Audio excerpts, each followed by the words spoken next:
Mis hermanos, vamos a tomar un tiempo cada uno de nosotros para prepararnos para venir a adorar y alabar a nuestro Dios. Prepararnos personalmente ahí donde estemos cada uno de nosotros. Preparar nuestro corazón, preparar nuestra mente, preparar nuestra alma para adorar a aquel que es nuestro Dios, aquel que es nuestro Creador y nuestro Redentor, aquel que, aun y cuando estemos separados, sigue llamándonos a que vengamos a adorarle y pongamos delante del trono nuestras alabanzas. Así que ahí donde estemos, cada uno de nosotros, tengamos un tiempo de oración para prepararnos para venir en alabanza y en adoración a nuestro Dios.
El Salmo 2 en la Escritura, un salmo bien conocido por todos, nos dice lo siguiente: ¿Por qué se amotinan las gentes y los pueblos piensan cosas vanas?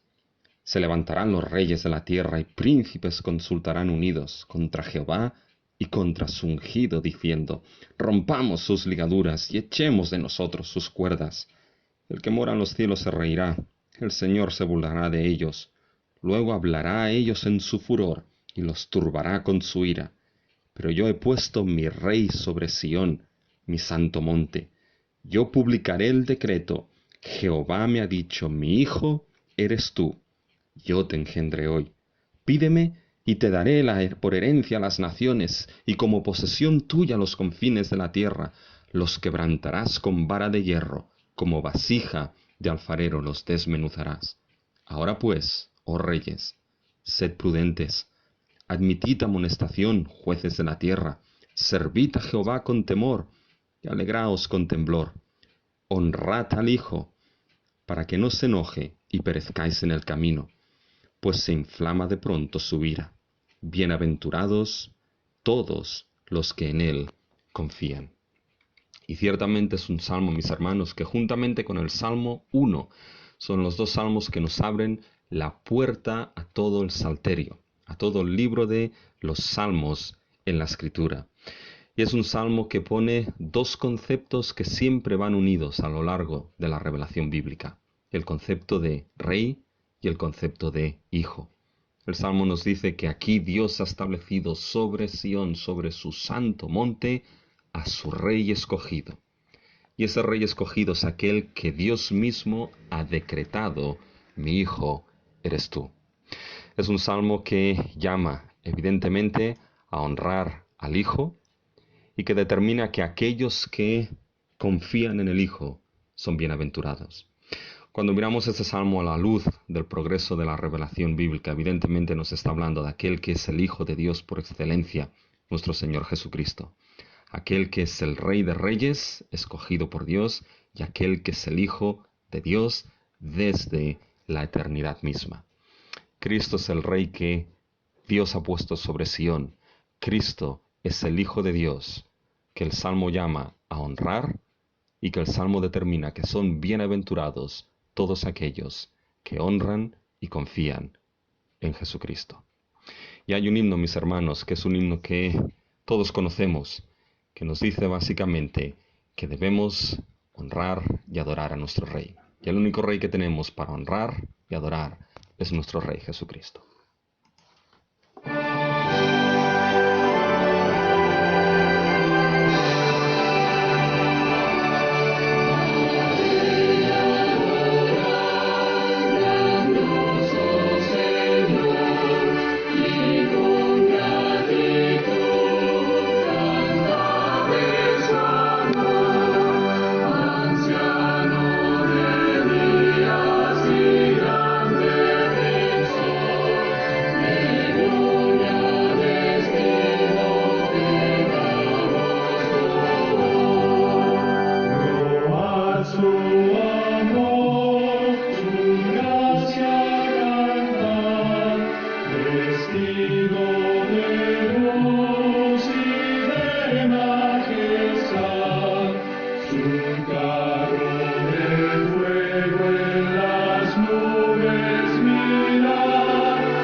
Al Rey adorad, nos hablan mis hermanos este himno. Y eso es lo que vamos a hacer. Vamos a tener una palabra de oración y poner este culto en las manos de nuestro Dios. Oh Dios nuestro, venimos delante de ti y venimos para adorarte, para alabarte y para bendecirte. Gracias, Dios nuestro, porque nos das el privilegio de poder hacerlo. Gracias, Padre, porque sabemos que Jesucristo es aquel que tú mismo, Padre Celestial, desde el cielo declaraste: este es mi Hijo amado, en quien tengo complacencia. Y a Él adoramos. Gracias, Padre Celestial, porque tú dijiste desde el cielo mismo: a Él, y no otro, a Él, oíd. Y es a Cristo Jesús en su palabra que queremos oír. Gracias te damos, Padre Celestial, porque nos permites este tiempo y estos momentos de alabarte. Gracias te damos porque aun y a pesar de las circunstancias que estemos viviendo, hay cosas que no cambian. Tú sigues siendo nuestro Dios. Tú sigues siendo el único Dios vivo y verdadero. Tú sigues siendo el único Dios trino, Padre, Hijo y Espíritu Santo, a quien alabamos y honramos. Nosotros seguimos siendo, por tu pura gracia y por tu adopción, Padre Celestial, en Cristo Jesús, tus hijos y tus hijas. Aún en lo que estemos viviendo, Señor, seguimos siendo, por la sangre del Cordero, en la que fuimos rociados, seguimos siendo tu pueblo, el pueblo del nuevo pacto. Y gracias te damos por ello, Señor. Y como pueblo queremos venir a alabarte, a honrarte y a bendecirte. Señor, ya sea desde la tribulación, la prueba, la angustia, queremos adorarte y alabarte. Ya sea desde los momentos de paz y tranquilidad, queremos alabarte y honrarte. Señor, venimos a darte la gloria y la honra y te pedimos que en el día de hoy, Señor, nuestras alabanzas, la meditación de tu palabra, sea todo agradable delante de ti. Oh Rey nuestro, estate tú con nosotros en el día de hoy. Rey nuestro, pon tu bendición sobre todos y cada uno de nosotros, de tal manera que este día sea un día en el que tú recibas la gloria y la honra, en el que tu pueblo, Señor, tanto la iglesia de Piedra de Ayuda como toda tu iglesia extendida y esparcida a lo largo de este mundo, reciba, Señor, tu bendición. Y en este tiempo el clamor de tu pueblo pueda ser escuchado, alabando y glorificando a aquel que es nuestro Rey y Señor de señores. Señor, oramos todas estas cosas en el nombre de aquel que tu Padre declaraste que es tu Hijo, en el nombre de aquel que es Rey de Reyes, en el nombre de aquel que es nuestro Señor y Salvador, en el nombre de tu Hijo Jesucristo. Amén. Bien, mis hermanos, bienvenidos a este domingo.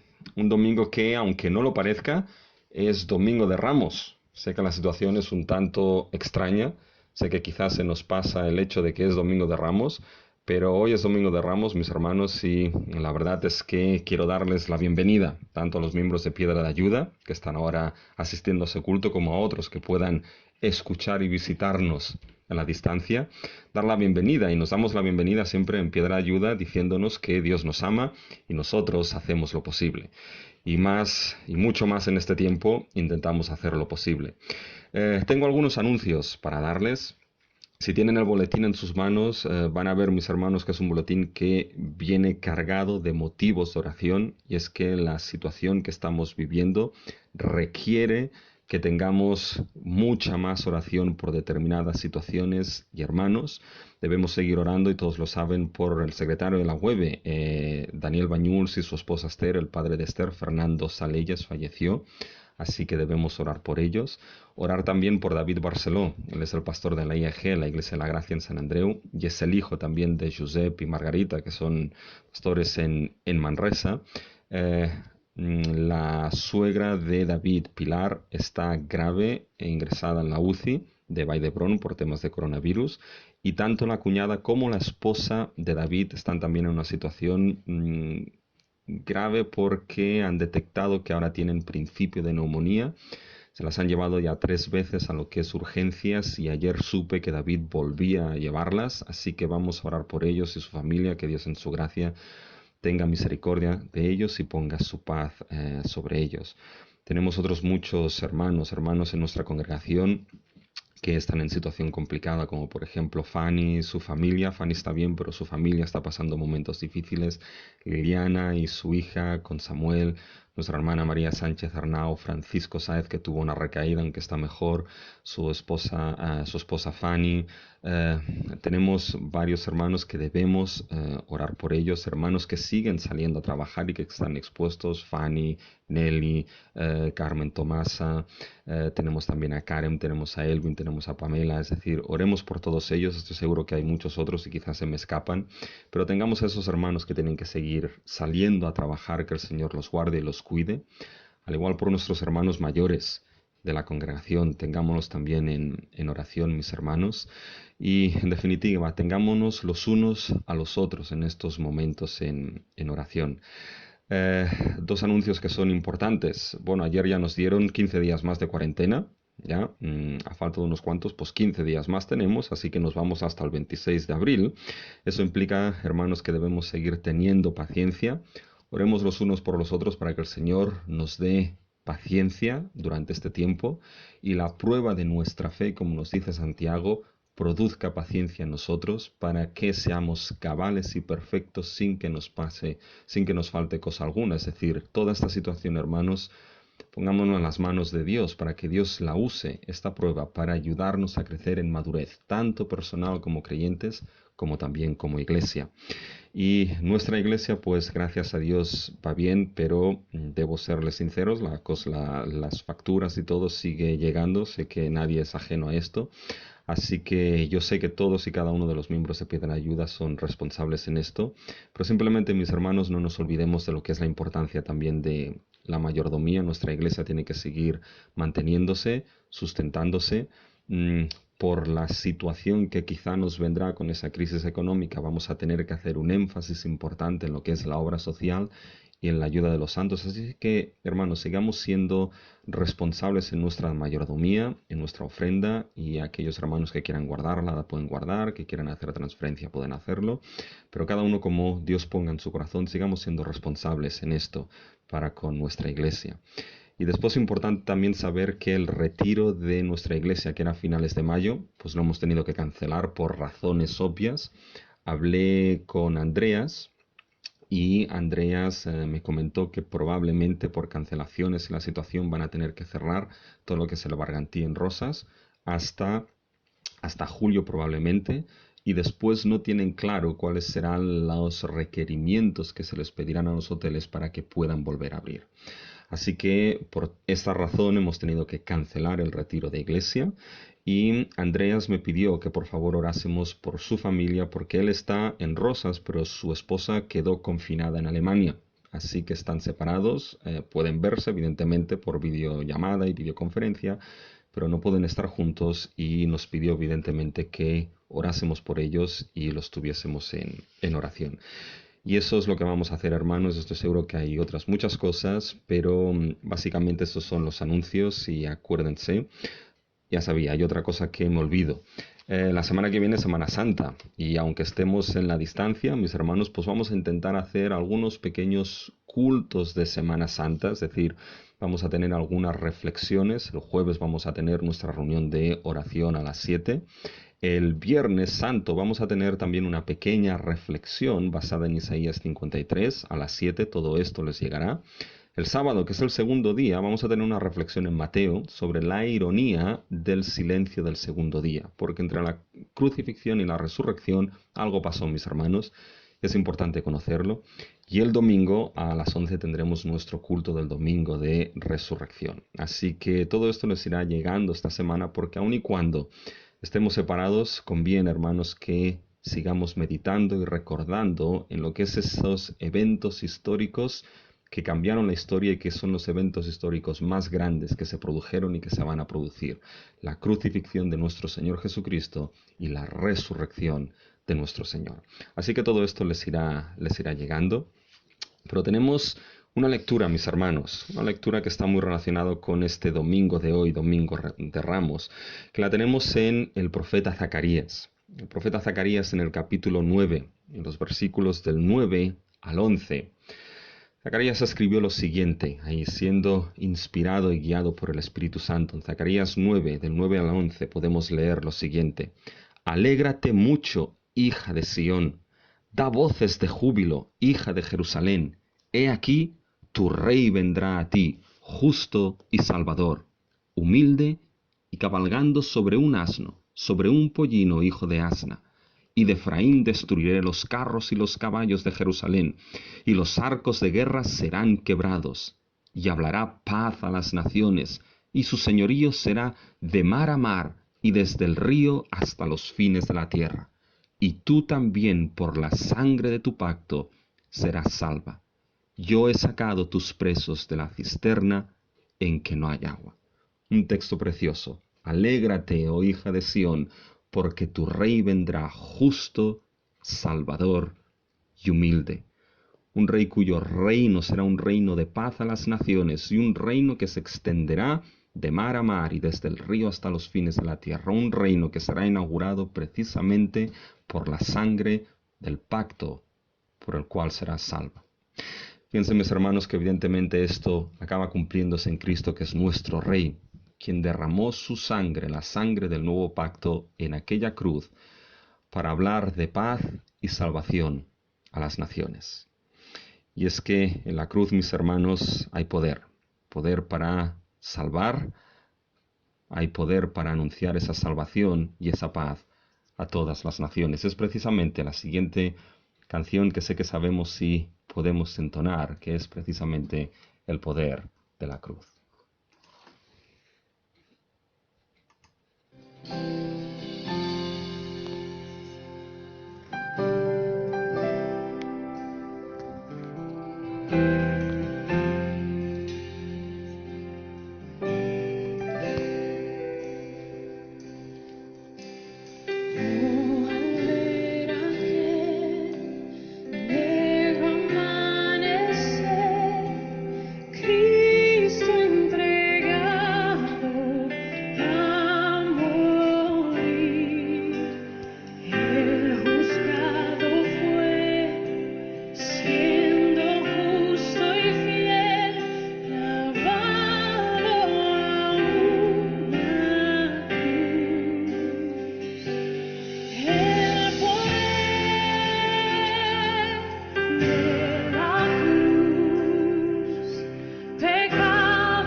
Oh sí, Señor nuestro, ¿quién hubiese imaginado jamás?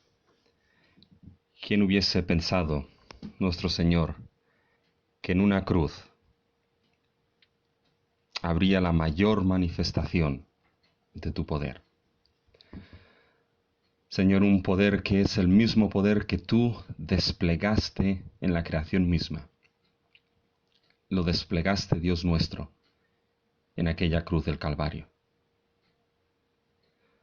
Señor, una cruz que Cristo, estando colgado en aquella cruz, pagando por nuestros pecados, cuando un ladrón fue capaz de decirle, acuérdate de mí cuando vengas en tu reino, Cristo le dijo, te digo que hoy estarás conmigo en el paraíso.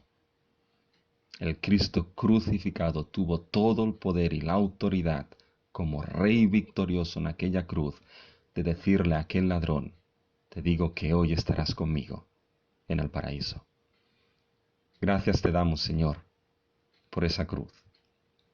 Gracias por la sangre que tú derramaste por aquellos que el Padre te entregó y que amó desde antes de la fundación del mundo.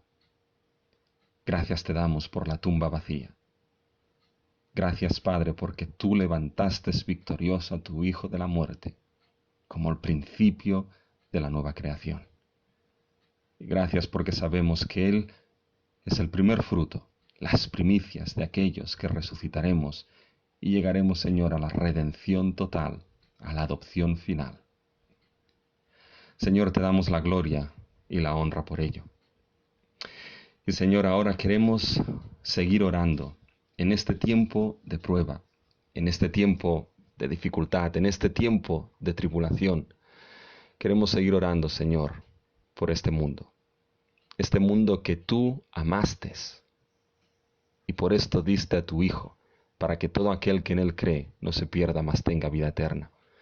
Te pedimos, Señor, que tú tengas misericordia de este mundo, el cual está pasando una situación crítica, difícil, terrible.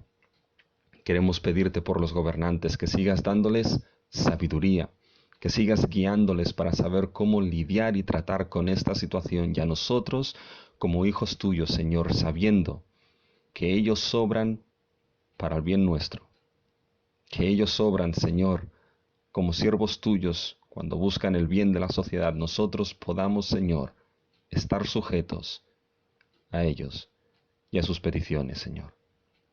Señor, queremos pedirte por todos aquellos cuerpos de seguridad, enfermeros y enfermeras, médicos, comerciantes, transportistas, Señor, que tú estés con ellos y les sigas ayudando y bendiciendo. Pero, Señor, queremos orar de una manera especial por los santos. Sabemos que hay muchos, Señor, que en esta situación están viviendo pérdidas y no pueden prácticamente despedirse de aquellos que tú has llamado a la gloria. Te pedimos, Señor, que tu paz esté con ellos, que tu misericordia resplandezca sobre ellos, que tú, Señor, no escondas tu rostro de ellos, sino que lo hagas resplandecer, Señor. Te pedimos, Padre Celestial, por tu iglesia alrededor del mundo, que tú la bendigas, que tú la guardes. Señor, que sea un tiempo donde tu iglesia pueda madurar, un tiempo, Señor, donde tu iglesia pueda ser ese instrumento de la extensión del reino, Señor, a un mundo que tanto lo necesita. Señor, y de manera específica, queremos orar por la congregación de Piedra de Ayuda. Queremos pedirte, Señor, que tú sigas teniendo tu misericordia, esa misericordia que es para siempre y nueva cada mañana, sobre todos y cada uno de nosotros, Señor. Yo quiero pedirte que tú bendigas, Señor, a los miembros. Quiero pedirte, Señor, que tú estés con los mayores de nuestra congregación y seas su fortaleza, su refugio, su amparo. Quiero pedirte, Señor, que estés con los niños de la congregación, que en este tiempo, que seguro que es difícil para ellos, Señor, tú los bendigas y los guardes, que estés con nuestros jóvenes, Señor. Que en este tiempo sea un tiempo, Señor, que su juventud no lo desaprovechen, sino que la aprovechen, Señor, para conocer más de ti. Que la aprovechen, Señor, en este tiempo para estar más cerca de ti y buscarte. Bendícelos y estate con ellos, Señor. Te pido por las familias de nuestra iglesia, Señor, que tú los guardes. Especialmente aquellos, Señor, que no saben lo que va a hacer con su trabajo, que tú tengas misericordia y salvaguardes, Señor, el trabajo de nuestros hermanas y hermanos, Señor. Te pido, Señor, que estés con las familias de nuestra iglesia, con aquellos que han de seguir trabajando, Señor, con aquellos que se quedan en casa. En definitiva, estate tú, Señor, con nosotros. Estate tú, Señor, con piedra de ayuda. Bendícenos, Señor, y ayúdanos de tal manera que este tiempo sea un tiempo el cual, Señor, podamos crecer. Un tiempo en el cual, Señor, la imagen de Cristo sea formada en nosotros, Señor. Siga formándose por medio, Señor, de tu palabra y de tu espíritu en todos y cada uno de nosotros. Señor, tennos en tus manos. Ten a tu iglesia, Señor, en tus manos. Porque sabemos, Señor, que bajo el amparo y el abrigo de nuestro Dios, Señor, estamos seguros. Por ello, Padre Celestial, clamamos a ti. Clamamos a ti, Señor, pidiéndote que tú estés con nosotros y que tú tengas misericordia en este tiempo. Y lo hacemos todos, Señor, clamando y orando en el nombre de Cristo Jesús. Amén. Mis hermanos, si tienen el boletín con ustedes, verán que la lectura congregacional está basada en el Salmo 118. Así que tengan el boletín o tengan las Biblias abiertas delante de ustedes. Vamos a leer de manera conjunta el Salmo 118 y leeremos del versículo 19 hasta el versículo 26. Así que vamos a leer todos juntos el Salmo 118, empezando en el versículo 19. Abridme las puertas de la justicia, entraré por ellas, alabaré a Jehová. Esta es puerta de Jehová, por ella entrarán los justos. Te alabaré, porque me has oído y me fuiste por salvación. La piedra que desecharon los edificadores ha venido a ser cabeza del ángulo.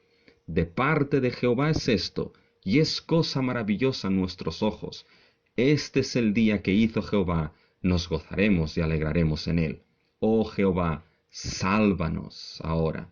Te ruego, oh Jehová, que nos hagas prosperar ahora. Bendito el que viene en el nombre de Jehová. Desde la casa de Jehová os bendecimos. Bendito el que viene en el nombre de Jehová. Desde la casa de Jehová os bendecimos. Fíjense que este es un salmo, que lo veremos, es usado precisamente en la entrada triunfal de Cristo Jesús a Jerusalén. Precisamente la multitud exclamó: bendito el que viene en el nombre de Jehová. Bendito aquel rey victorioso, aquel rey que traía salvación a Jerusalén, traía la salvación a su pueblo. Y hay un himno que es un himno clásico, que nos habla precisamente de ver al Cristo, el Rey de Gloria.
Coronadle, santos todos, coronadle, Rey de Gloria. Y la verdad es que, hermanos, esto es a lo que estamos llamados a hacer, a coronar a nuestro Rey Jesucristo como Rey de Reyes y Señor de Señores. Y es precisamente lo que vamos a ver hoy en la entrada triunfal, que Jesucristo entró como el Rey victorioso y Salvador. Bien, y ahora en nuestro culto nos tocaría la ofrenda y la salida de los niños, pero ya sabemos que los niños no salen a ningún sitio, porque si no nos ha quedado claro todavía a estas alturas, debemos quedarnos en casa, mis hermanos. Así que abran sus Biblias en lo que es el Evangelio de Juan. Y vamos a tener la lectura en la cual estará basada el mensaje de hoy. Evangelio de Juan en el capítulo 12, y vamos a leer de los versículos del 12 al 19. Y es precisamente el acontecimiento de la entrada triunfal de Jesús a Jerusalén. En Juan 12, del 12 al 19, se nos dice lo siguiente en la Escritura. El siguiente día, grandes multitudes que habían venido a la fiesta, al oír que Jesús venía a Jerusalén, tomaron ramas de palmera y salieron a recibirle. Y clamaban, Hosana, bendito el que viene en el nombre del Señor, el Rey de Israel. Y halló Jesús un asnillo, y montó sobre él, como está escrito, No temas, hija de Sión, he aquí tu rey viene, montado sobre un pollino de asna. Estas cosas no las entendieron sus discípulos al principio, pero cuando Jesús fue glorificado, entonces se acordaron de que estas cosas estaban escritas acerca de él y de que se les habían hecho. Y daba testimonio la gente que estaba con él cuando llamó a Lázaro del sepulcro y le resucitó de los muertos. Por lo cual también había venido la gente a recibirle, porque había oído que él había hecho esta señal. Pero los fariseos dijeron entre sí, Ya veis que no conseguís nada. Mirad, el mundo se va tras de él.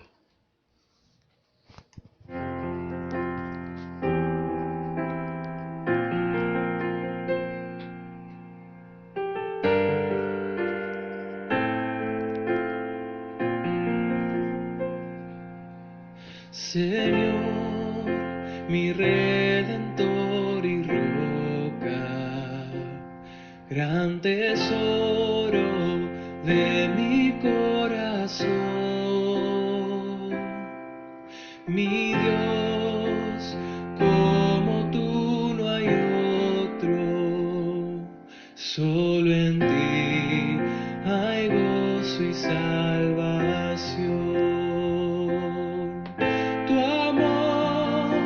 Más alto que los cielos, tu gracia más honda que el mar, tu ley es mi sabiduría, mi bien mayor y mi necesidad.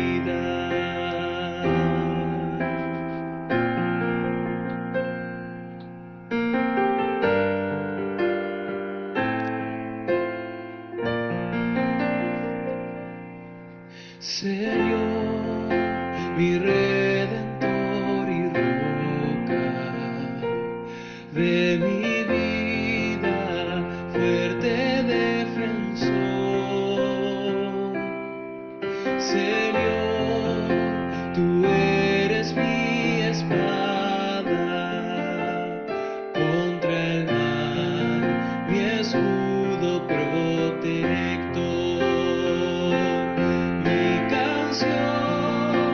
Acechan enemigos, esperanza en medio del dolor, mi bien en todo sufrimiento, refugio fiel en densa oscuridad.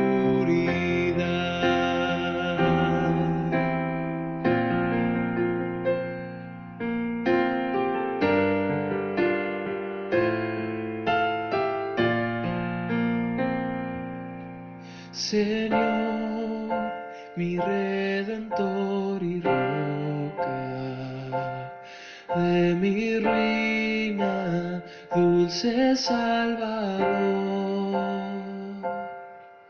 Mi cruz y culpa en tus hombros, tú por mí sufriste hasta morir, mas tú venciste a la muerte.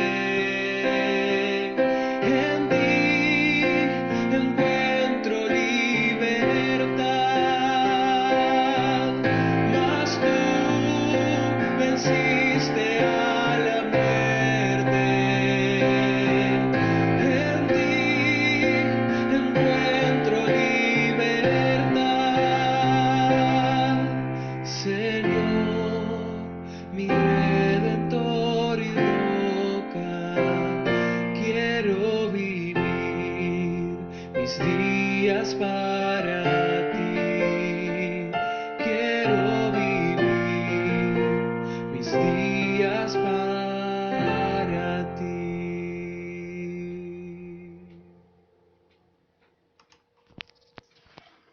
Sí, nuestro Dios y nuestro Señor, nuestro Redentor y roca. Ahora queremos pedirte que tú tengas la exposición de tu palabra en tus manos. De tal manera, Señor, que sea entregada no con palabras de sabiduría humana, sino con demostración y poder del Espíritu Santo. De tal manera que tú seas glorificado en la predicación de tu palabra. Que tus santos, Señor, sean perfeccionados por medio de tu verdad para la obra del ministerio, para que así tu iglesia sea edificada y crezca a la medida de un varón perfecto. Sea edificada hasta el día, Señor, que veamos al esposo, a nuestro esposo y Rey, Señor Jesucristo, venir a recoger a su iglesia para presentártela a ti, Padre Celestial, pura, santa y sin mancha. Ten, Señor, tú la palabra en tus manos, en el nombre de Cristo Jesús. Amén. Miren, hermanos, que hay una obra, un óleo, una obra de arte que se llama La Entrada Triunfal de Vespasiano. Y fue una obra conjunta, una de las primeras obras conjuntas que se hizo con Domenico Gargiulo, quien hizo las figuras, y Viviano Codacci, que hizo los fondos de arquitectura en ese óleo, en esa pintura. Bien, esa obra, esa entrada triunfal de Vespasiano, juntamente con otras dos, la entrada triunfal de Constantino en Roma y el triunfo del emperador romano con reyes prisioneros, son básicamente tres obras que nos dejan ver tres entradas triunfales de tres emperadores en el tiempo del Imperio Romano. Y es que las entradas triunfales de los emperadores en aquel tiempo era algo común, especialmente cuando había una victoria en batalla. Y en esas entradas triunfales solían básicamente hacerse que los emperadores arengaban a todo lo que eran sus tropas, se hacía un sacrificio a los dioses y después de esto empezaba el desfile triunfal y victorioso de esos emperadores a la ciudad, generalmente en el Imperio Romano, a Roma.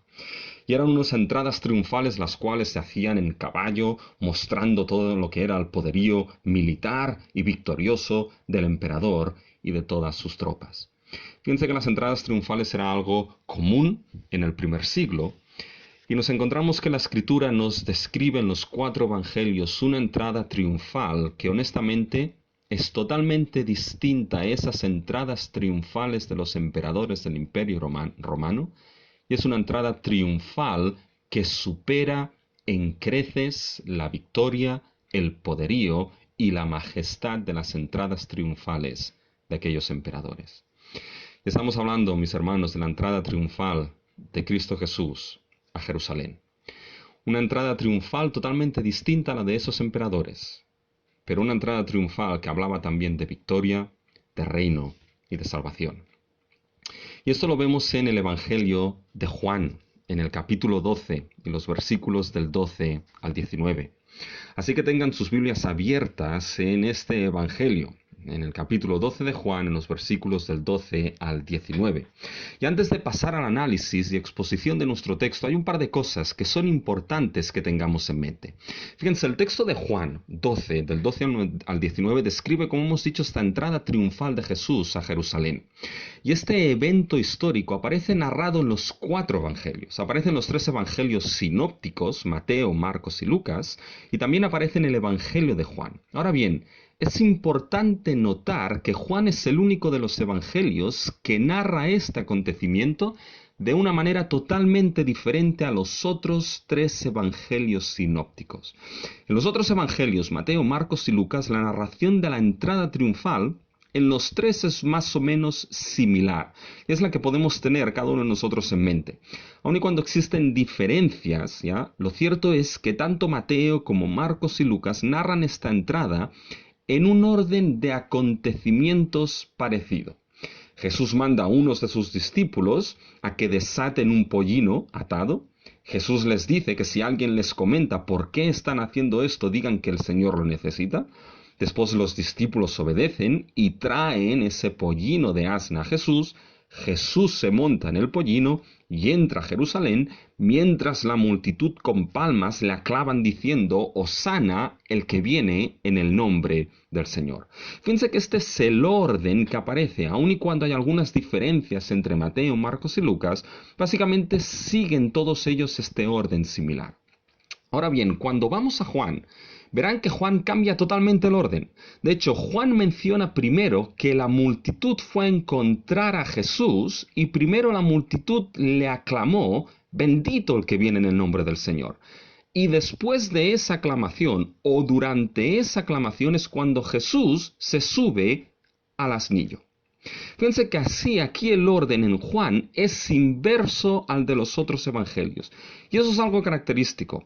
Aquí hay algunos que han criticado, y siempre hay aquellos que critican, no faltan, ¿ya?, que estas diferencias hacen que los evangelios no sean fiables o que estén equivocados. Ahora bien, no hay lugar ni tiempo en este mensaje para explicar cómo funcionan los evangelios como biografías teológicas, pero simplemente basta con decir que no es que Juan contradiga el orden de los otros evangelios en la entrada triunfal, sino que sitúa los eventos de la entrada triunfal haciendo énfasis en unos aspectos determinados. Es decir, esto era una de las maneras como funcionaban las biografías del primer siglo. Los autores podían citar los eventos no por orden en el tiempo, sino que los podían ordenar según el tema que querían comunicar y el énfasis que querían hacer. Por tanto, la manera en cómo Juan explica la entrada triunfal hará énfasis en algunos aspectos concretos que Juan querrá mostrar en relación a la persona de Jesús. Fíjense, esto está relacionado con la segunda cosa que tenemos que tener en mente cuando nos aproximamos a la entrada triunfal, tan y como Juan la describe. Fíjense, Juan sitúa básicamente lo que es la entrada triunfal dentro de un contexto mucho mayor. Fíjense, la narración de la entrada triunfal está enmarcada dentro de un contexto donde hay 2 aspectos básicos que tienen que tenerse en cuenta. El primero será la resurrección de Lázaro. Es decir, la resurrección de Lázaro será un tema central dentro del cual se encaja la entrada triunfal de Jesús. Fíjense, si leen el capítulo anterior al capítulo 12, el capítulo 11, se darán cuenta que los primeros 44 versículos narran la resurrección de Lázaro. Después, cuando entramos en el capítulo 12, el versículo 1, básicamente se nos sitúa a Jesús en la casa de Lázaro. Fíjense el capítulo 12, versículo 1 de Juan. 6 días antes de la Pascua, vino Jesús a Betania, donde estaba Lázaro, el que había estado muerto y a quien había resucitado de los muertos. Jesús, por lo tanto, fíjense que nos vuelve a situarse en la casa de Lázaro. Fíjense que si seguimos avanzando en ese mismo capítulo 12, los versículos 9 y 11, se nos narra el complot de los fariseos para matar a Lázaro. Algo importante. Y ahora fíjense en nuestro texto, en la entrada triunfal, como los versículos 17 y 18 nos hablan precisamente de que la gente daba testimonio de la señal de la resurrección de Lázaro.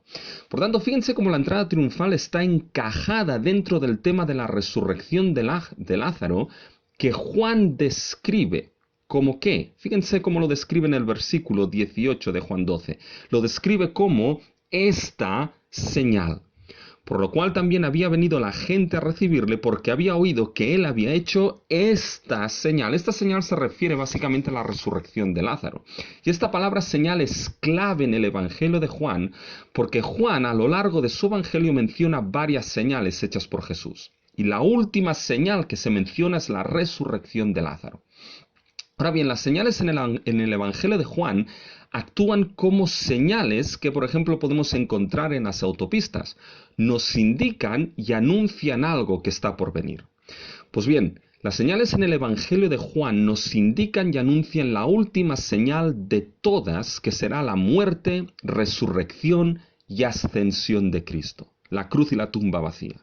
Ahora bien, las señales que llevan a la obra de Cristo tienen el propósito y fueron escritas en el Evangelio de Juan para mostrar algo acerca de Jesús. Es decir, Juan escribió todas estas señales para mostrar algo concreto de Cristo. Fíjense, esto nos lo muestra Juan en el capítulo 20 y en los versículos 30 al 31. Fíjense lo que ahí dice Juan. Hizo además Jesús muchas otras señales en presencia de sus discípulos, las cuales no están escritas en este libro. Pero estas señales se refiere, se han escrito para que creáis que Jesús es el Cristo, el Hijo de Dios, y para que creyendo tengáis vida en su nombre. Así que Juan escribe todas estas señales para llevarte a la fe, para llevarte a creer que este Jesús que te presenta y que ahora te presentará en la entrada triunfal, ese Jesús es el Cristo, el Mesías, el Hijo de Dios, en quien únicamente hay perdón de pecados y vida eterna. Por tanto, estando la entrada triunfal encajada dentro de la señal de la resurrección de Lázaro, la entrada triunfal funcionará para dejarnos ver y entender algo particular y concreto de la identidad de Jesús. Por tanto, deberás acabar esta entrada triunfal sabiendo algo concreto de quién es este Jesús de Nazaret que se te presenta en el Evangelio de Juan. Y eso nos lleva a la segunda cosa. Fíjense que la segunda cosa en el contexto es que todo él está lleno de anuncios de la muerte de Jesús. Si se fijan en el capítulo 11, los versículos del 45 al 53, básicamente se nos narra el complot para matar a Jesús. En el capítulo 12, versículos del 1 al 8, Jesús es ungido anunciando así su muerte. En el capítulo 12, versículo 23, Jesús habla de que la hora ha llegado, y esa hora se refiere a la hora de su muerte y resurrección. Y en Juan 12, 27 al 36, Jesús nuevamente anuncia su muerte. Por tanto, todo el contexto habla de que Jesús morirá, que Jesús acabará siendo sacrificado en la cruz del Calvario. Su muerte es un evento inevitable en la vida de Cristo. Por tanto, esos dos eventos son centrales para entender la entrada triunfal escrita por Juan. ¿Qué se nos dice o qué nos dice la entrada triunfal de la identidad de Jesús? ¿Qué nos dice la entrada triunfal sobre la obra de Jesús? Y fíjense que la entrada triunfal nos dice básicamente tres cosas en relación a la identidad de Jesús y a la obra de Jesús. Nos dice básicamente que Jesús es el Rey Salvador cuyo reino, o básicamente es el Rey Salvador que trae la victoria del reino salvador de nuestro Dios. La segunda cosa es que Jesús es el Rey Salvador cuyo reino es entendido a la luz de su obra redentora. Y tercero es que Jesús es el Rey Salvador que requiere una respuesta a su persona y a su reino salvador.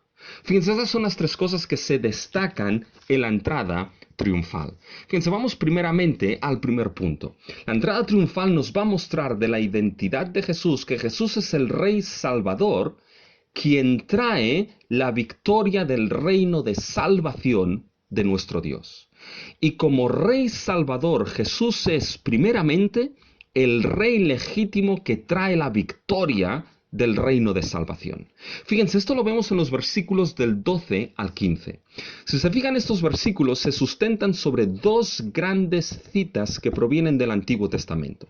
La primera cita está en el versículo 13, Bendito el que viene en el nombre del Señor, el Rey de Israel. Esto viene del Salmo 118, versículo 26, nuestra lectura congregacional hoy.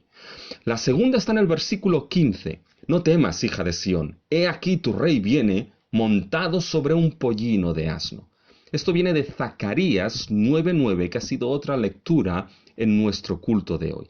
Fíjense, estas dos citas nos explican cómo Jesús es el Rey Salvador.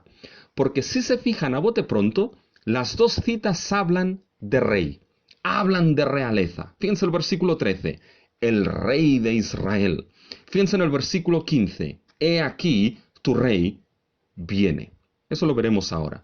Así fíjense que la idea de rey se asocia directamente con la persona de Jesús en el evento de la entrada triunfal. Y lo primero que se destaca, lo primero a destacar, es que aquel que viene, el Jesucristo que viene, viene como Rey Salvador. Jesús es ese Rey legítimo que trae la victoria del reino de salvación. Fíjense cómo Juan nos dice que esto sucede. Fíjense en el versículo 12, el siguiente día, grandes multitudes que habían venido a la fiesta. Paren un momento aquí. Juan sitúa todo el evento durante la fiesta. Bueno, ¿a qué fiesta se está refiriendo aquí? Las fiestas en Juan son importantes, porque Juan ve cumplidas las fiestas que fueron determinadas en el Antiguo Testamento, las ve cumplidas en Cristo. Ahora bien, aquí la fiesta se refiere a la fiesta de la Pascua, y eso sitúa la entrada triunfal dentro de esa fiesta de la Pascua. Sitúa la entrada triunfal entonces bajo connotaciones de salvación, de redención y del éxodo mismo. Fíjense, no podemos perder de vista que la fiesta de la Pascua era la fiesta que los judíos celebraban recordando el tiempo que fueron salvados por Dios de la esclavitud de Egipto. En esa fiesta Dios mandó que Israel sacrificase al cordero pascual, y con la sangre del cordero sacrificado en las puertas, el juicio de la muerte de los primogénitos pasaría por encima de la casa que tuviese la sangre del cordero sacrificado. Por lo tanto, el juicio pasaría por encima de las casas e Israel sería redimido, salvado por Dios mediante el sacrificio y la sangre de ese cordero pascual. Bien, esta fiesta Dios la estableció como memoria para las generaciones. ¿Para qué? Para recordar y celebrar la salvación que Dios obró. Escuchen Éxodo capítulo 12 versículo 14. Y este día os será en memoria y lo celebraréis como fiesta solemne para Jehová durante vuestras generaciones, por estatuto perpetuo lo celebraréis.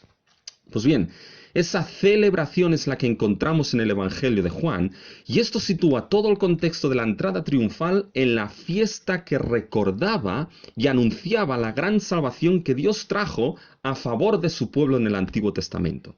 Así que la fiesta nos sitúa en un contexto de salvación, en un contexto de redención. Y fíjense lo que sucede entonces. Fíjense, miren la imagen del versículo 12. Grandes multitudes que habían venido a la fiesta al oír que Jesús venía a Jerusalén. Miren la imagen, es como una gran cantidad de peregrinos, un gran desfile de peregrinos acudiendo a la fiesta a Jerusalén. La capital mundial para celebrar esa fiesta era Jerusalén. Jerusalén podía duplicar su población para esa fiesta. Para que lo entendamos, sería como ahora que llega la Semana Santa, como una gran multitud de peregrinos fuese a Sevilla para celebrar la Semana Santa en Sevilla, y esa ciudad doblase, y de hecho lo hace, muchas veces su población. Pues bien, fíjense aquí la imagen. Tenemos una gran multitud de peregrinos yendo a Jerusalén para recordar, para anunciar y para celebrar la salvación obrada por Dios bajo el antiguo pacto. Y esta imagen de peregrinos yendo a celebrar y anunciar esa salvación, mis hermanos, es importante. Escuchen ahora. Escucharon que Jesús venía también, y lo que hicieron fue tomar ramas de palmera. Fíjense, no es extrañar que salieran a recibirle, porque si se fijan en los versículos 17 y 18, muchos habían escuchado de la señal de la resurrección de Lázaro y por esa razón habían salido a buscar a Jesús. Así que esa multitud de peregrinos que acudía a celebrar y recordar la salvación de Dios, ¿qué es lo que hace? Sale a recibir a Jesús que se aproximaba a Jerusalén y cogen ramas de palmera. Es importante entender que las ramas de palmera se habían convertido en un símbolo nacional, un símbolo nacionalista desde el tiempo de los macabeos. Es como hoy que nosotros hemos convertido los lazos, dependiendo de su color, en diferentes símbolos con diferentes significados. Pues bien, aquí tenemos a esa multitud de peregrinos que acudía a celebrar, recordar la salvación de Dios a Jerusalén.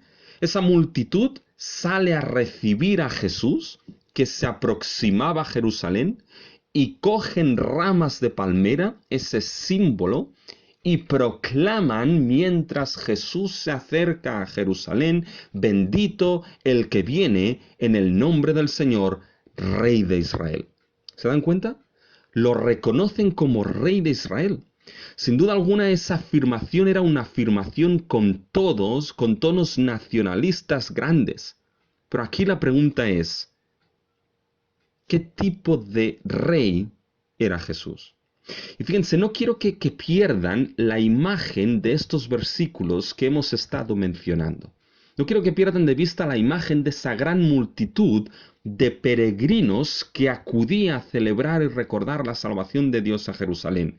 Esa multitud que viene a recordar esa salvación y sale a recibir a Jesús y le reconoce como rey. Y eso lo hace citando el Salmo 118, los versículos 25 y 26. Bendito el que viene en el nombre del Señor, Rey de Israel. Fíjense, ahora la pregunta aquí es, ¿qué es lo que nos explica ese Salmo 118? Que la multitud cita y aplica a Jesús. ¿Qué es lo que ese Salmo 118 nos explica y nos dice en relación a Cristo? Fíjense, miren, cuando vamos al Salmo 118, y es necesario que ahora lo tengan abierto delante de ustedes, ¿ya? Fíjense que cuando vamos al Salmo 118, ese salmo es un salmo de alabanza. Es un salmo básicamente que se utilizaba en lo que era la adoración matutina en el templo. Y fíjense cómo es un salmo de alabanza, porque el salmo empieza y termina de la misma manera. En el versículo 1, alabad a Jehová porque Él es bueno, porque para siempre es su misericordia. Y el versículo 29 termina de la misma manera. Alabad a Jehová porque Él es bueno, porque para siempre es su misericordia. Por lo tanto, era una canción. De hecho, el salmo era una canción que se cantaba por la mañana en el templo durante la fiesta de los tabernáculos en la Pascua. Era un salmo que se cantaba, y aquí es lo importante, fíjense, en procesión. Es decir, el salmo alababa a Dios porque Dios había dado victoria y salvación a su rey. Fíjense, por ejemplo, en algunos versículos de este salmo. Los versículos del 10 al 5 se nos narra cómo Dios da victoria y salvación al rey de Israel. Fíjense los versículos del 10 al 15 del Salmo 118. Todas las naciones me rodearon, mas en el nombre de Jehová yo las destruiré. Me rodearon y me asediaron, mas en el nombre de Jehová yo las destruiré. Me rodearon como abejas, se enardecieron como fuego de espinos, mas en el nombre de Jehová yo las destruiré. Me empujaste con violencia para que cayese, pero me ayudó Jehová. Mi fortaleza y mi cántico es Jehová, y él me ha sido por salvación. Voz de júbilo y de salvación hay en las tiendas de los justos, la diestra de Jehová hace proezas. Por lo tanto, fíjense que esos versículos nos describen la salvación y la victoria que Dios dio a su rey, en ese caso el rey de Israel. Por tanto, fíjense que aquí Dios da esa victoria y salvación al rey. ¿Y qué sucede entonces en el Salmo? Después de que Dios ha dado esa victoria de salvación a su rey, fíjense que en el Salmo vemos que el rey se aproxima a Jerusalén y las puertas de la ciudad de Dios se abren para el rey victorioso que trae la victoria y la salvación de Jehová. Fíjense cómo se abren las puertas de la ciudad de Dios a partir del versículo 19 en el Salmo 118. Abridme las puertas de la justicia, entraré por ellas, alabaré a Jehová. Esta es puerta de Jehová, por ella entrarán los justos. El rey que tiene ahora la victoria y salvación de Dios entra por las puertas de Jerusalén como rey victorioso que trae el reino de salvación de Dios. ¿Y qué sucede entonces en el Salmo? Fíjense, sucede un cambio asombroso. Fíjense en el versículo 24 cómo cambia el Salmo. Hay un cambio importante que no podemos perder de vista. El Salmo pasa a ser un canto en primera persona plural. Es decir, ahora es la multitud del pueblo la que canta, no solamente el rey, sino la multitud del pueblo la que canta. Ve a su rey victorioso que trae el reino de salvación de su Dios entrando por las puertas de Jerusalén. Y en el versículo 24 es todo el pueblo ahora el que canta y dice lo siguiente: este es el día que hizo Jehová, nos gozaremos y alegraremos en él. Fíjense, solemos usar este texto para referirnos a cualquier día de la semana. Este es el día que hizo Jehová, nos gozaremos y alegraremos en él. Y está bien, pero no es lo que el Salmo se está refiriendo aquí. Aquí el día que Jehová ha hecho para gozarse y alegrarse en él, se refiere a día de salvación.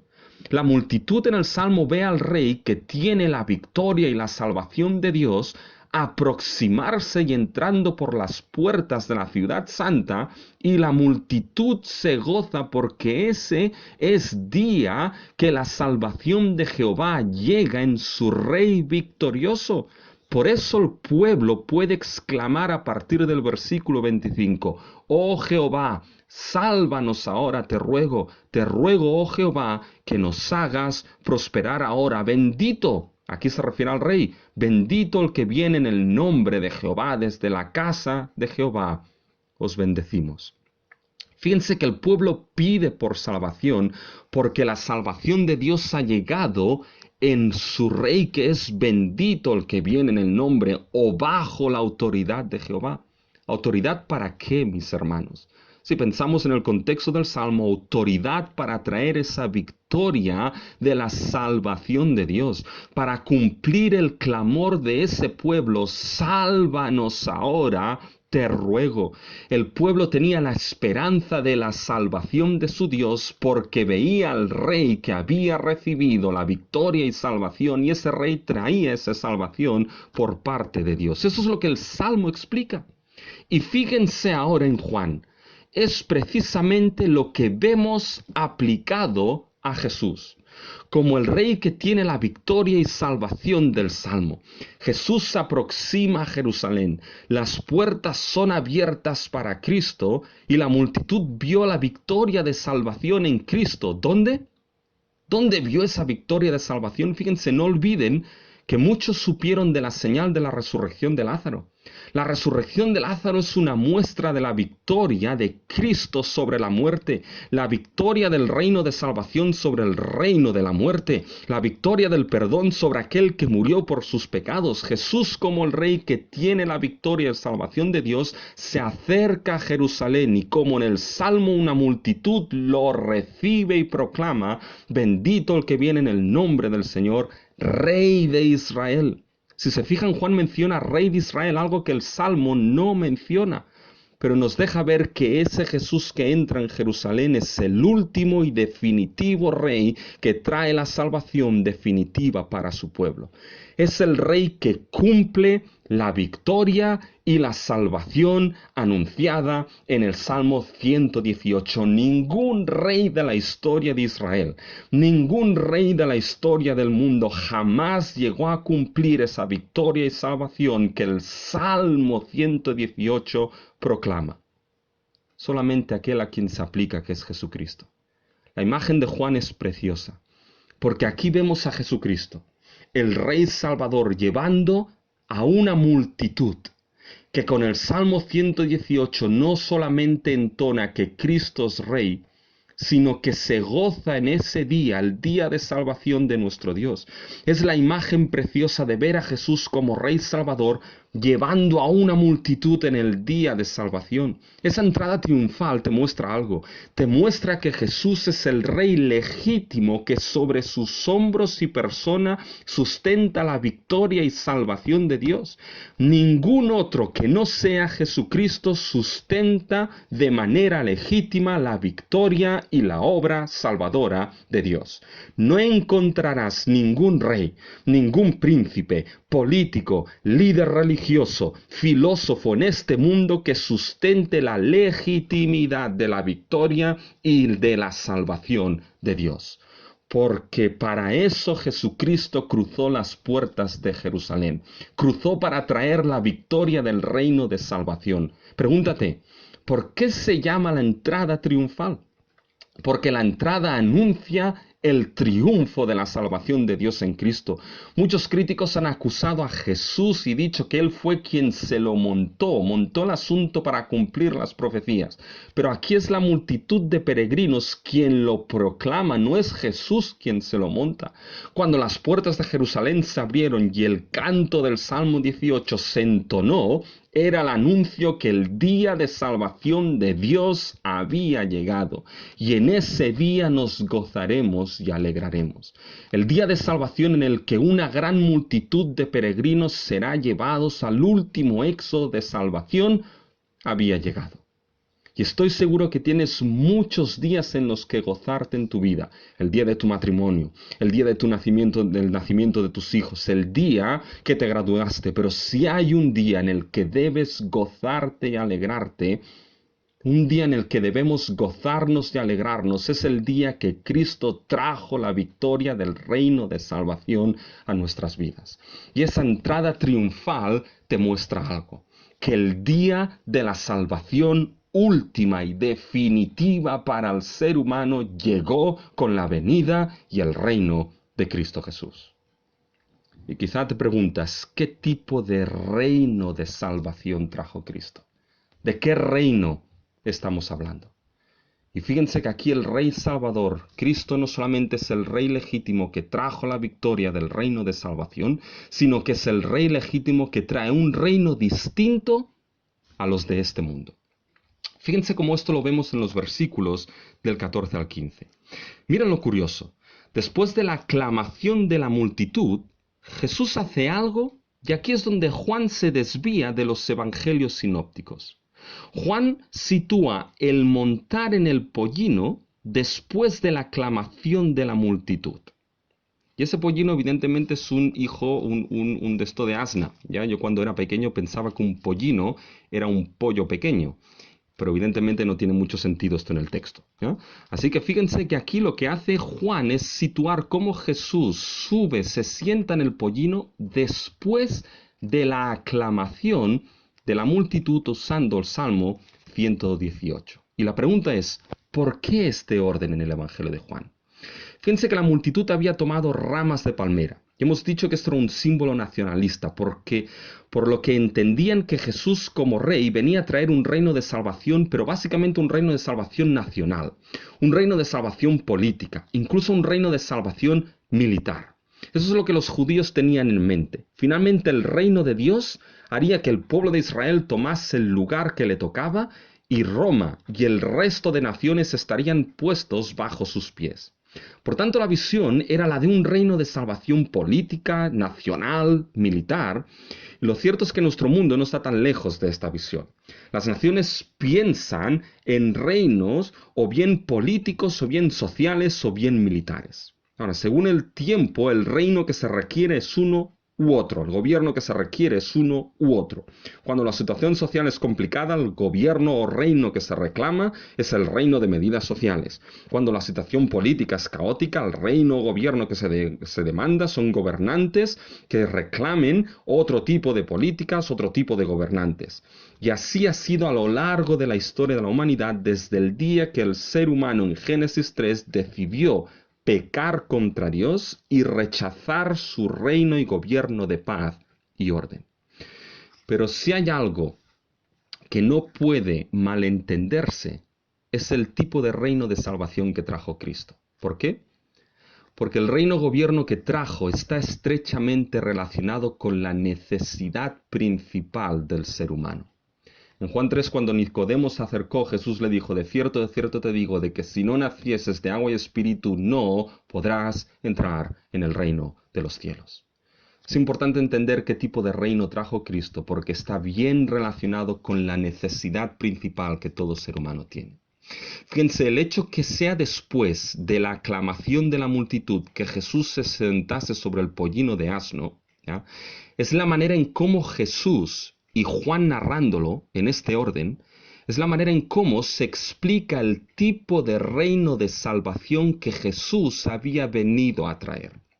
Fíjense, la primera cita en el Antiguo Testamento explica que Jesús es el rey legítimo que trae la victoria del reino de salvación de Dios. Y ahora, la segunda cita en el versículo 15 explica qué tipo de rey y reino de salvación es el traído por Cristo. Fíjense, el tipo de reino de salvación. No temas, hija de Sión. He aquí tu rey viene montado sobre un pollino de asna. Y fíjense que esta es una cita que en realidad es una cita combinada. Es una cita que viene, la primera parte, no temas, viene en cierta manera de Isaías 49 y la segunda viene de Zacarías 9:9.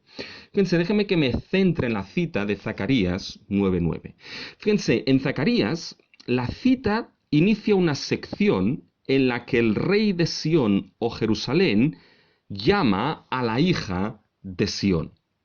¿Y eso de hija de Sión qué es? Bien, es una referencia a lo que son los habitantes de Jerusalén. Y lo que hace básicamente aquí el rey que se aproxima a Sión, es decir, la hija de Sión a los habitantes de Jerusalén, que se alegren y se gocen. Porque fíjense, vayan a Zacarías 9, los versículos del 9 al 11. Fíjense en Zacarías 9, versículo 9. Alégrate mucho, hija de Sión. Da voces de júbilo, hija de Jerusalén. ¿Por qué? Fíjense. He aquí tu rey vendrá a ti, justo y salvador, humilde, y cabalgando sobre un asno, sobre un pollino, hijo de asna. Y de Efraín destruiré los carros y los caballos de Jerusalén, y los arcos de guerra serán quebrantados, y hablará paz a las naciones, y su señorío será de mar a mar, y desde el río hasta los fines de la tierra. Y tú también por la sangre de tu pacto serás salva.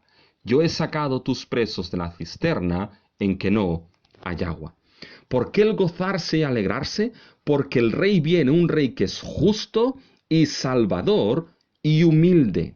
Y fíjense, primeramente el rey no es un rey militar, político o económico. Será justo y humilde. Y esto de humilde se expresa en que viene cabalgando sobre un asno, sobre un pollino de hijo de asna. La verdad es que el asno no es un símbolo de guerra primeramente, de poderío militar, sino más bien un símbolo de humildad y de paz.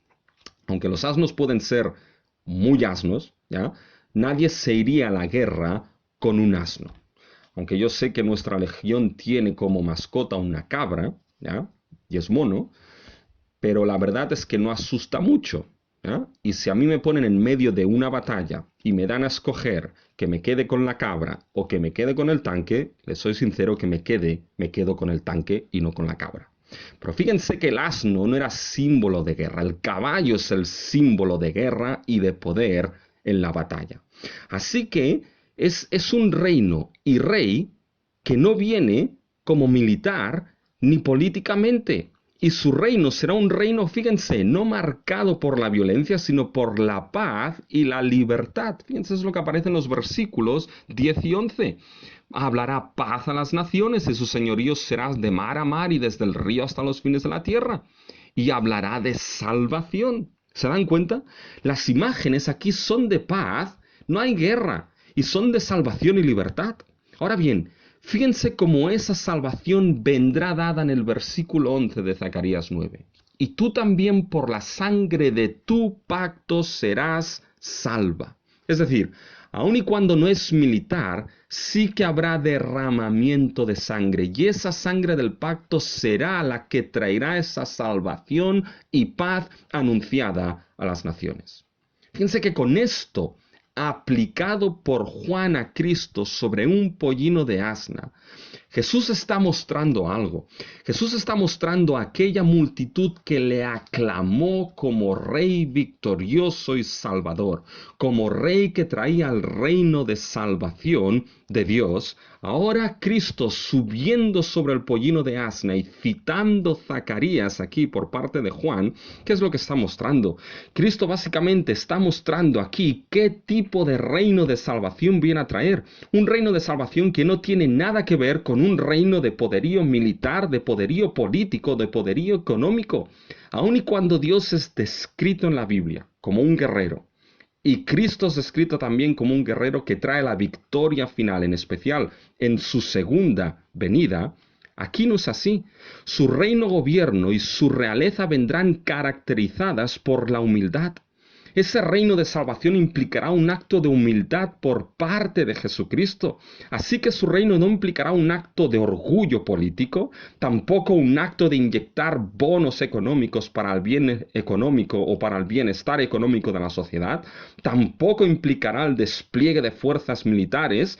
Si hubiese sido como los reinos de este mundo, fíjense que hubiese básicamente actuado de esta manera, pero Cristo se lo dijo a Pilato: mi reino no es de este mundo. Si mi reino fuese de este mundo, mis servidores pelearían para que yo no fuera entregado a los judíos, pero mi reino no es de este mundo.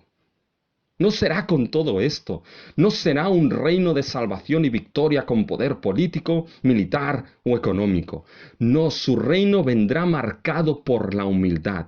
De hecho, por el acto más poderoso de humildad jamás obrado. Será un reino de salvación obrado no por las armas de Jesucristo el Rey, no por las armas de Dios, sino por medio de Dios en Cristo, deponiendo sus armas y humillándose para que su reino de paz y buenas noticias sea anunciado a todas las naciones. Un reino que aun y cuando no traerá guerra, sí que implicará el derramamiento de la sangre del pacto. ¿Qué nación de este mundo, piensa lo siguiente, qué nación de este mundo traería su reino y gobierno así? ¿Qué nación de este mundo traería su gobierno y su victoria sin poder militar, poder político, poder económico? ¿Qué reino o nación de este mundo traería su reino y gobierno deponiendo sus armas humildemente? Piensa en lo siguiente, ¿qué nación actuaría con actos de humildad y entrega? Y la respuesta es ninguna. Todo reino lo primero que demuestran es sus desfiles militares, su poderío y no su humildad. Los edificios de congresos y parlamentos no son simples y austeros, sino sitios donde se dice que allí reside la voz del pueblo, pero no el reino de salvación de Cristo. Únicamente la humildad y la sangre de ese rey serán capaces de establecer ese reino. Un reino que en la Biblia empieza desde la creación misma, donde Dios estableció su gobierno, su orden, su descanso, que nosotros los seres humanos perdimos por nuestro pecado. Y ahora vivimos en un mundo que no descansa, con vidas llenas de culpabilidad por sus pecados. Solo la humildad de Jesucristo, ese Rey Salvador, y su sangre traerá ese reino que devolverá al ser humano al ideal que Dios estableció, a su orden, a una vida de justicia, a una vida de descanso. Y hay algo que no puedes perder de vista aquí. Si ese reino de salvación es traído con humildad y no con política, con fuerza militar o económica, entonces debes saber que únicamente es accesible por medio de cómo Cristo lo ha traído. No encontrarás en nada y en nadie de este mundo la puerta para ese reino salvo en Jesucristo, porque nadie hubiese pensado hacerle así. Y en este punto quizás alguien se pueda plantear, pero ¿cómo hago sentido de todo esto? ¿Cómo pongo de manera conjunta que Jesucristo es Rey Salvador que trae la victoria del reino de salvación? ¿Cómo lo pongo conjunto con que esa victoria y salvación es traída con humildad y sin guerra política y poderío militar? Y solamente eso es posible cuando llegamos al segundo punto. Y cuando se entiende que Jesús el Rey Salvador, cuyo reino es entendido a la luz de su obra de salvación. Y es que es su obra de salvación que trae a cumplimiento el reino de salvación anunciado por las Escrituras. Fíjense que esto lo vemos en el versículo 16. Fíjense que aquí está la clave del interpretativa, mis hermanos. Fíjense el versículo 16. Estas cosas no las entendieron sus discípulos al principio. Paren aquí. Fíjense, si no entiendes nada, pues no te preocupes. Están o estamos al igual que estaban los discípulos contemplando la entrada triunfal de Jesús. No tenían ni idea de lo que estaba pasando. ¿Qué significaba que la multitud aclamase a Jesús como el Rey que trae el reino de salvación? ¿Qué significaban esas cosas? Y de manera más concreta, esa mención en el versículo 16 de estas cosas se refiere sobre todo a la cita del versículo 15. Vale, podemos entender que Jesús es ese Rey Salvador que trae el reino de salvación, pero ¿qué significa que ahora se monte sobre un asno? ¿Cómo es posible que no venga con carros y con tanques, sino que venga con humildad y sin poder militar? ¿Qué tipo de rey es este? ¿Qué tipo de reino? ¿Cómo se puede traer un reino de victoria así? ¿Sin poder político? ¿Sin poder económico? No entendemos nada. Y fíjense que en el versículo 16 se nos dice, estas cosas no las entendieron sus discípulos en el principio. Pero, aquí está el contraste, mis hermanos. Ese pero lo cambia todo. Pero hubo algo que cambió su visión. Algo pasó que trajo el entendimiento de lo que aquella entrada triunfal significaba. Algo se dio que trajo la explicación de la entrada triunfal. Miren el versículo 16. No entendieron en el principio, pero cuando Jesús fue glorificado, entonces se acordaron de que estas cosas, es decir, las cosas que no habían entendido, ahora estas cosas entendieron que estaban escritas acerca de él y de que se las habían hecho. Juan está haciendo dos cosas aquí sorprendentes. Primero, nos dice que estas cosas, es decir, lo que hemos visto en el Salmo 118 y en Zacarías 9, fueron escritas sobre Cristo. Nos dice que Cristo es el centro y cumplimiento de todo lo dicho en la Biblia, que Cristo es la llave para entender la Biblia, que Cristo es aquel a quien tienes que buscar y encontrar cuando escudriñas la Biblia. Y debes encontrar el Cristo que es revelado en las Escrituras mismas, pero hay algo más. Juan nos dice que entendieron todo esto, ¿cuándo? Cuando Jesús fue glorificado. No entendieron la entrada triunfal al momento, pero a medida que la revelación progresa en el tiempo, llegó la glorificación de Jesús. ¿Y qué es esto? Pues bien, en el Evangelio de Juan, la glorificación de Jesús se refiere a la muerte en la cruz, su resurrección y su glorificación o ascensión a la diestra del Padre. Cuando vieron a Jesucristo crucificado, resucitado y ascendido, entonces entendieron que esa entrada triunfal y todas las cosas dichas en ella entendieron lo que significaba. La obra de Cristo, si se dan cuenta, es el traductor de la entrada triunfal. Si hasta ahora el lenguaje de la entrada triunfal ha sonado a chino para ti, bien, llega la cruz y la resurrección que te traducen y explican la entrada triunfal. Jesucristo entró como el Rey que trajo la victoria del reino de salvación de Dios, y esto es entendido en la cruz y en la resurrección. Fue en la cruz donde se llevó a cabo el mayor acto de victoria y salvación de Jesucristo. El bendito de Dios que vino en el nombre del Señor fue en la cruz del Calvario donde consiguió la mayor victoria que podía llevarse a cabo.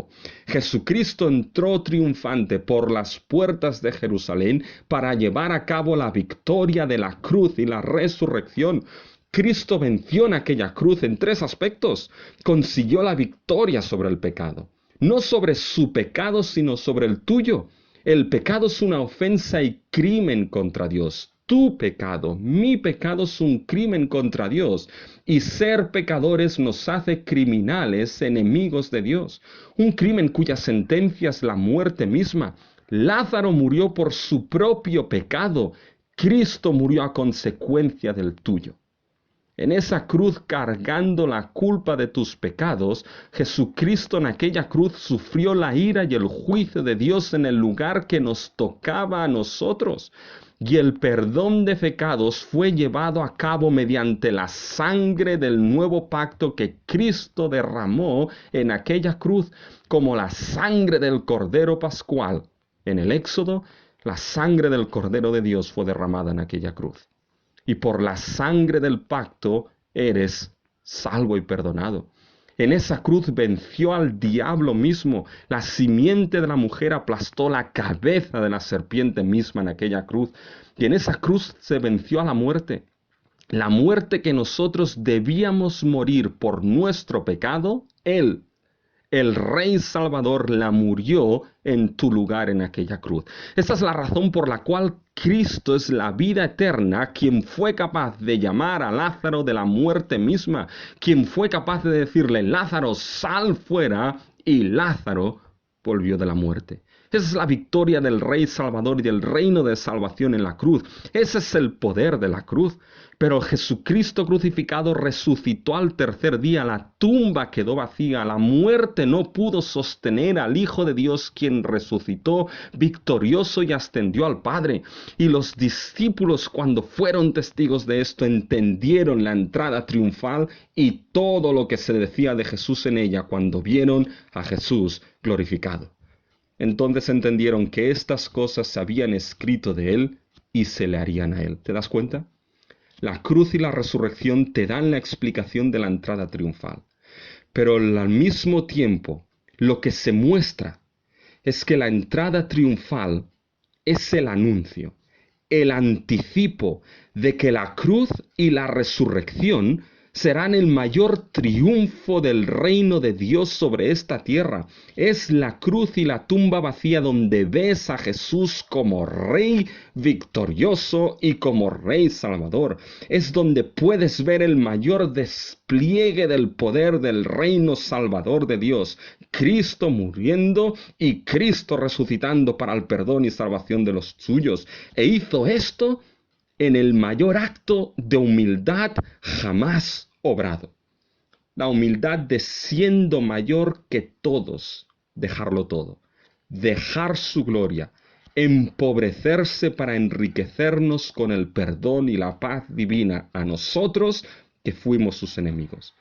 Lo hizo en un pollino de asna, es decir, de una manera que nunca jamás, piensa esto, de una manera que nunca jamás nadie en su sano juicio en este mundo hubiese pensado desplegar su poder y autoridad. Pero esto es el Evangelio. No hay reino o gobierno que jamás hubiese pensado extender su reino, victoria y poder a través de un crucificado y mucho menos a través de algo tan increíble como una resurrección. Pero esto tiene que hacerte que pienses algo. Que si nadie en este mundo actuaría o concebiría algo así, entonces la única respuesta posible es que esto solamente puede venir de otro sitio, que no sea el ser humano. Solamente puede venir de Dios. Piensa esto.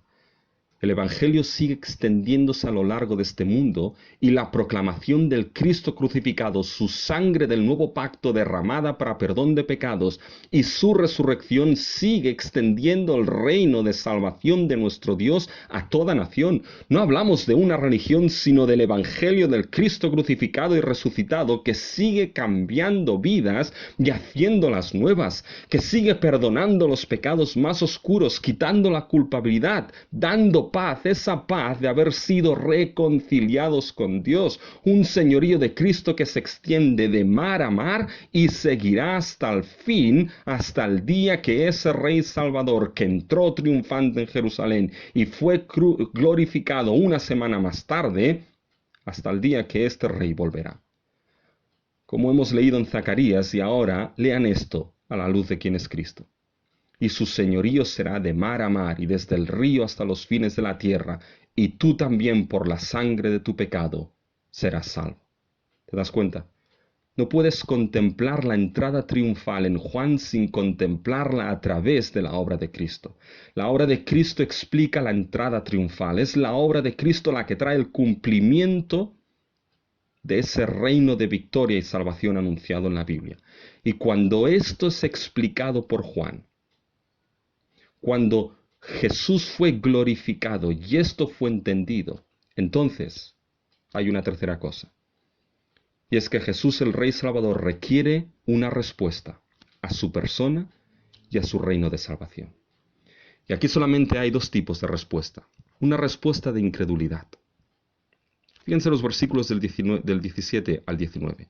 Fíjense cómo se nos presenta que muchos vinieron porque habían dado testimonio de la resurrección de Lázaro. Fíjense el versículo 17. Y daba testimonio a la gente que estaba con él cuando llamó a Lázaro del sepulcro y le resucitó de los muertos. Por lo cual también habían venido la gente a recibirle porque habían oído que él había hecho esta señal. Fíjense cómo muchos fueron porque habían hecho esta señal, y como antes hemos explicado, las señales en Juan hablan de mostrar la identidad de Jesús.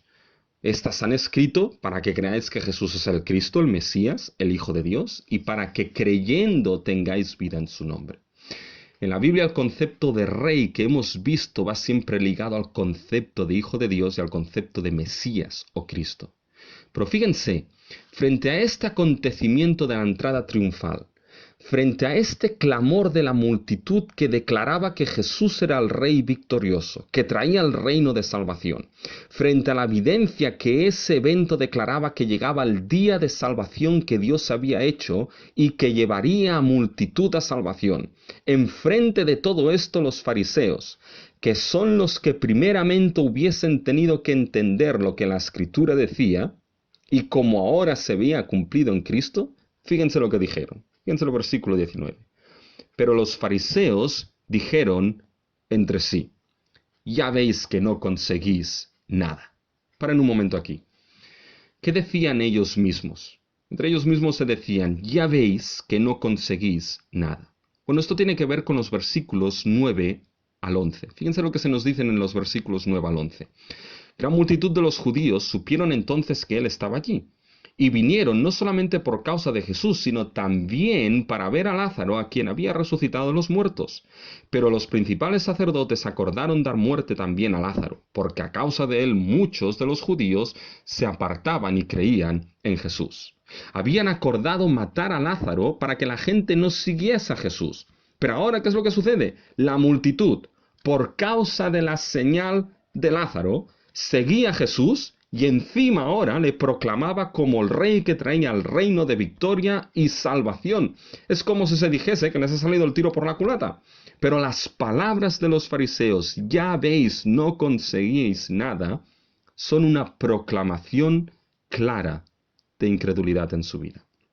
Era la incredulidad y el esfuerzo de querer eliminar cualquier tipo de señal que guiase a la gente a Jesús como el Cristo, como el Rey Salvador, porque ellos no creían en Cristo en absoluto. Fíjense que si siguen leyendo en el contexto, en este mismo capítulo 12, llegan al versículo 33, escuche lo que se dice ahí de los judíos. Pero a pesar de que había hecho tantas señales delante de ellos, no creían en él. La señal de un corazón incrédulo muchas veces no es únicamente el no creer, sino el querer eliminar cualquier evidencia que diga, proclame y guíe a que Jesús es el Cristo, el Hijo de Dios, el Rey Salvador. Fíjense que esta es la respuesta de los fariseos. Es una respuesta de incredulidad. Pero frente a esto hay otra respuesta. Y es la respuesta de creer precisamente que Jesús es el Rey que trae la victoria del reino de salvación. Fíjense la parte final de lo dicho por los fariseos. Fíjense que dicen algo interesante. Al final del versículo 19, ya veis que no conseguís nada. Mirad, el mundo se va tras él. Uno podría pensar aquí, hombre, esto es un poco exagerado. El mundo se va tras él. Pero fíjense, hay algo interesante aquí. Mira ahora el versículo inmediatamente después, el versículo 20, ¿qué es lo que sucede? Había ciertos griegos entre los que habían subido a adorar a la fiesta. Estos pues se acercaron a Felipe, que era de Betsaida de Galilea, y le rogaron diciendo: Señor, quisiéramos ver a Jesús. Fíjense cómo Juan identifica a algunos griegos en la multitud. Probablemente eran prosélitos, es decir, aquellos gentiles que habían aceptado el judaísmo. Pero ahora fíjense, entre la multitud había esos griegos que se acercan. ¿Y saben cómo la Biblia describe al mundo entero? La Biblia lo describe como judíos y gentiles. Encontramos una multitud de judíos que aclamó, del pueblo de Israel, que aclamó a Cristo como el Rey Salvador, y ahora nos encontramos a unos griegos acercándose y querer ver a Cristo. En definitiva, era cierto que todo el mundo, judío, gentil, se acercaba y venía detrás de Cristo. Ahora la salvación que Cristo traía como el Rey Salvador y victorioso se extendía a todo el mundo sin distinción de raza y nación, y específicamente se extendía a aquellos que creían que su fe en Cristo como en Jesús como el Cristo, el Hijo de Dios, el Rey Salvador. Y fíjense que ese texto nos lleva a concluir una serie de cosas que requiere esa entrada triunfal, y ese acontecimiento requiere una respuesta de tu parte a la evidencia de la entrada triunfal. Si tu respuesta es negar la evidencia como los fariseos, entonces tu respuesta es una respuesta de incredulidad. Pero Dios quiera que sea como esos griegos que se acercaron para ver al Señor. Debes creer en Jesús como el Cristo, el Hijo de Dios, el Rey Salvador, porque solo creyendo en Él hay vida eterna. Debes considerar que la cruz y la resurrección de Cristo es donde ves el poder del reino de Dios que vino a salvarte de tus pecados. Entender que únicamente Cristo es el Rey legítimo para ese reino salvador, y entender que ese evento te guía al día de salvación que Dios hizo. Y ese día para ti puede ser hoy si rindes tu vida a Jesús, el Rey Salvador, para que te haga entrar por las puertas de la Jerusalén celestial en esa salvación. Y saben que, mis hermanos, por la gracia de Dios, como pueblo, como iglesia, podemos entrar por esas puertas de Jerusalén guiados por nuestro Rey Salvador. Que pueda ser un tiempo de proclamación y adoración de que nuestro Dios, de que nuestro Señor Jesucristo es Rey de reyes y Señor de señores, el Rey que trajo la victoria del reino de salvación. A Cristo podemos coronar como Rey de reyes y Señor de señores.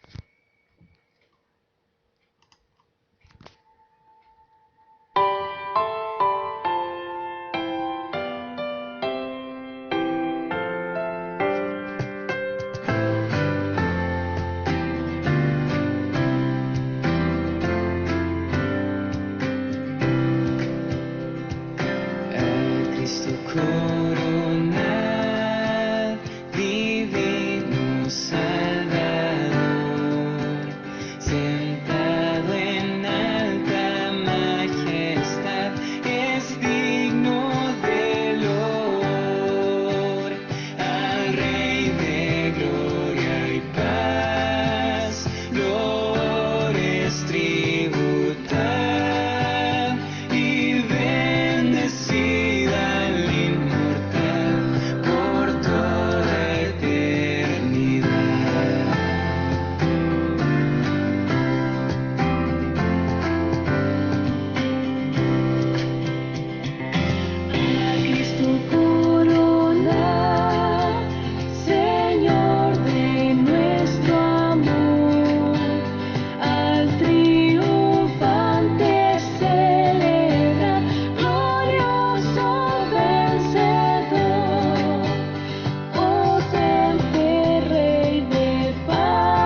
Sí, Señor, es a ti a quien tributamos loor de todo nuestro corazón.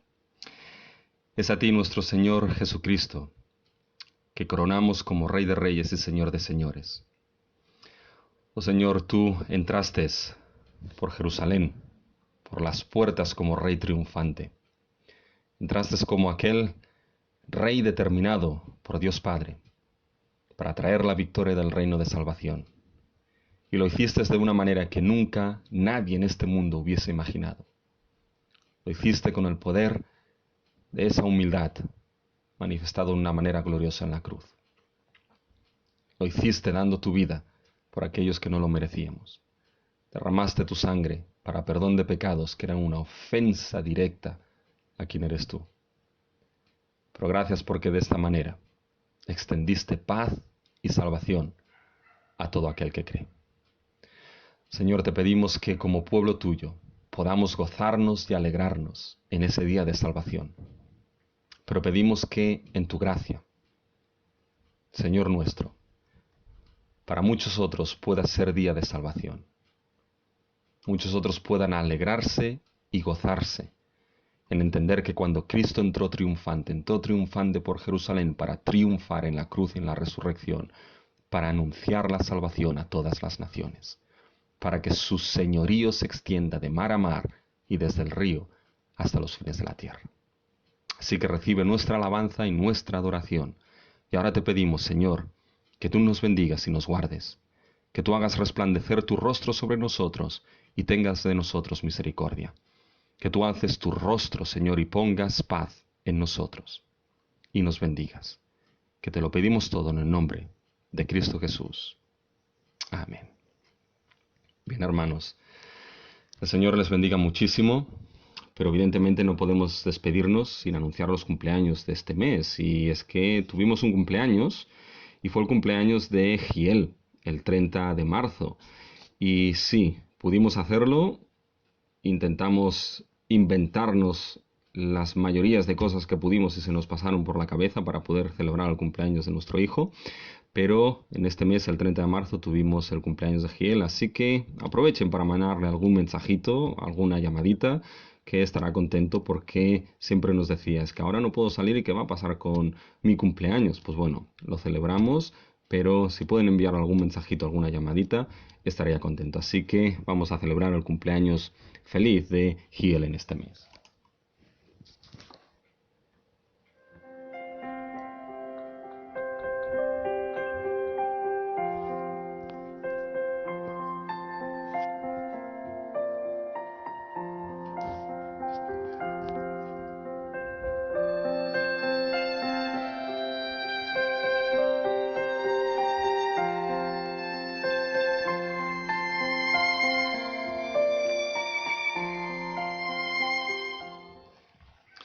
Bien, hermanos, el Señor os bendiga mucho en esta semana. Y acuérdense que en la próxima semana va a ser algo especial. Tendremos algo el jueves, viernes, sábado y domingo, aunque sean unas pequeñas reflexiones para poder recordar entre todos lo que es la obra maravillosa de nuestro Señor Jesucristo en la cruz y en la resurrección. El Señor os bendiga mucho, mis hermanos.